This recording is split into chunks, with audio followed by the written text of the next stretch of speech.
Halo teman-teman, jadi pada video kali ini saya akan menjelaskan tentang konsep dari turunan. Di sini saya punya kurva, misalkan saya punya kurva Y dengan fungsi fx karena kurvanya ini melengkung. Jadi kurva ini tentunya pangkat x-nya itu lebih dari 1, entah pangkat 2 atau pangkat 3 dan seterusnya.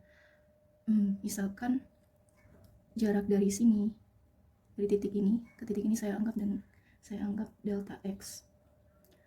Lalu jarak dari titik ini ke titik ini saya misalkan dengan delta y.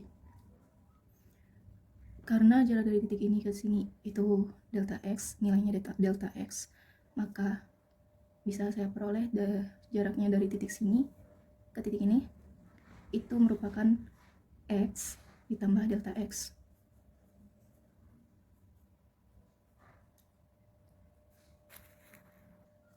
Nah, karena kita dapat titik x-nya itu sama dengan x sama delta x, sehingga di titik ini itu kita dapatkan nilai dari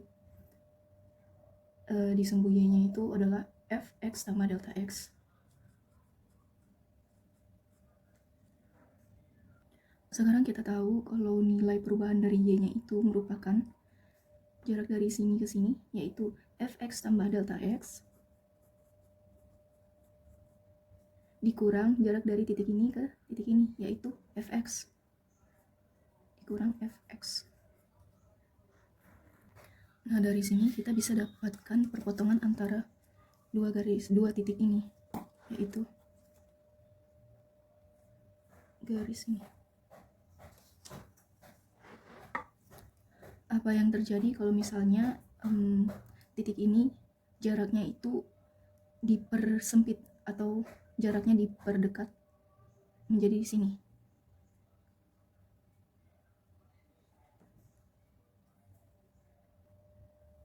Maka konsepnya akan sama seperti tadi, yaitu di titik ini itu x tambah delta x, dan di titik ini adalah fx tambah delta x.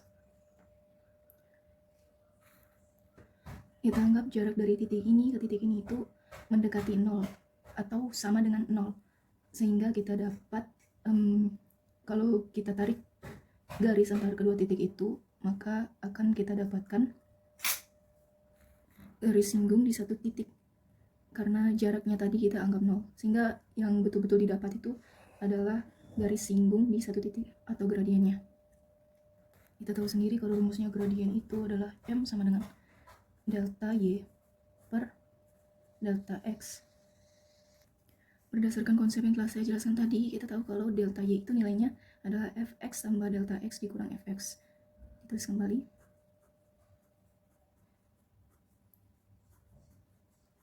Dan nilai dari delta x itu adalah x tambah delta x dikurang x, yaitu tetap delta x dibagi dengan delta x.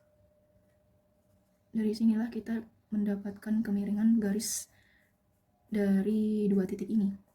Karena jaraknya tadi sangat dekat atau mendekati 0, maka kita substitusikan saja menggunakan limit delta x menuju 0, yang nilainya itu adalah fx tambah delta x kurang fx dibagi dengan delta x. Jadi begitulah konsep dari turunan fungsi. Sekian video penjelasan dari saya dan semoga bermanfaat.